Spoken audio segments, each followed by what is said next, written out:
नमस्कार दर्शकों। 2024 के चुनाव में देश भर में बहुत कॉन्स्टिट्यूएंसी है, लेकिन इस चुनाव में सबकी निगाहें हैदराबाद की ओल्ड सिटी भाग्यनगर कॉन्स्टिट्यूएंसी पर टिकी है। इसका कारण ये है कि वहाँ पर 2004 से ही असदुद्दीन ओवैसी जीतते आ रहे हैं और उस कॉन्स्टिट्यूएंसी को उनका गढ़ माना जाता है। वहाँ पर इस चुनाव में बीजेपी ने माधवीलता के नाम पर एक बहुत ही स्ट्रॉन्ग विमेन कैंडिडेट को खड़ा किया है, क्योंकि असदुद्दीन जी उस सीट पर काफ़ी दिग्गज नेताओं को हरा चुके हैं। इसलिए माधवीलता जी वहाँ पर टिक पाएगी या नहीं, यह जानने के लिए आउट ऑफ क्यूरियोसिटी मैंने एक टैरेट रीडिंग रखा। टैरेट रीडिंग में भी क्लैरिटी नहीं आई और कंक्लूड करना या किसी नतीजे पर पहुंचना काफ़ी मुश्किल हो रहा था, क्योंकि कांटे की टक्कर दिखाई दे रही थी। कट टू कट अगर माधवीलता जी जीतेगी तो भी कट टू कट वोटों से ही यह संभव होगा।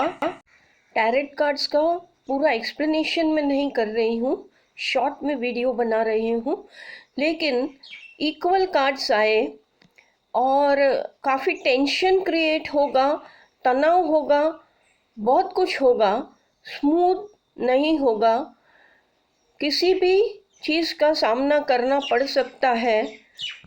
अनक्लियर रीडिंग आने का कारण यही हो सकता है कि शायद कुदरत को इस समय इस प्रश्न का जवाब नहीं देना है। फिर भी मैंने कार्ड्स को स्टडी करके यही कंक्लूड किया कि 60-40 कह सकते हैं।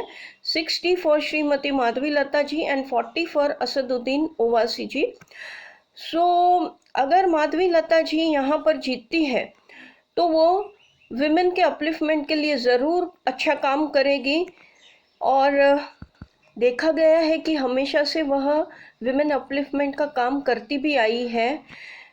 और हैदराबाद का नाम भाग्यनगर बनेगा, और जहाँ पर स्त्री की इज्जत नहीं होती, उनके अपलिफ्टमेंट का कोई काम नहीं होता, वहाँ पर कुदरत नाराज़ रहती है।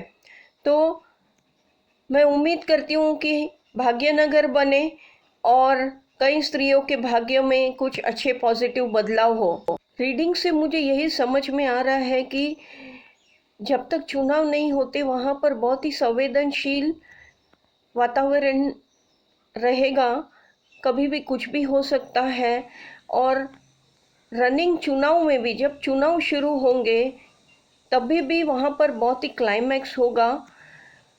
सुबह से शाम तक के समय में भी बहुत कुछ अप्स एंड डाउन्स आएंगे, बहुत एक्साइटमेंट रहेगी, बहुत टफ और कट टू कट लड़ाई रहेगी। तो दर्शकों, एक महिला की जीत के लिए दिल से दुआ करें, क्योंकि अगर माधवीलता जी जीतती है तो महिलाओं के लिए बहुत काम करेगी और भाग्यनगर में कई पीड़ित महिलाओं के भाग्यों में पॉजिटिव बदलाव आएंगे। इसीलिए माधवीलता जी के लिए दुआ करें। మాధవీలత గారు, మీతోని నా బెస్ట్ విషెస్ ఇంకా బ్లెస్సింగ్స్ ఉన్నాయి. మీరు ఎట్లయినా అక్కడ విక్టరీ కావాలని నా కోరిక. All the best.